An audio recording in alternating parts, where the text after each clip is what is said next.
In this video, we'll walk you through the steps on how to fix the Cash App unexpected error. So without further ado, let's get started. Okay, so first up, let's address the basics. You need to ensure that your internet connection is on point, as stable network is key to avoiding unexpected errors. Now, let's go to the app maintenance. Go head over to your respective app store, whether it's the App Store for iOS or the Google Play Store for Android, and check for any updates. Keeping your Cash App up to date might just be the ticket for smoother transactions. Now, moving on to the next item on our checklist, which is the account details.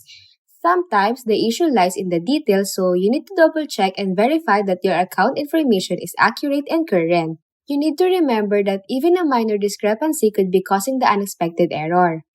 Additionally, you can try clearing your app cache or reinstalling the Cash App to help resolve the issue. And that's it. Simple steps to fix the Cash App unexpected error. If you found this video helpful, don't forget to hit that like button, drop a comment, share this content, and subscribe for more guides and tips.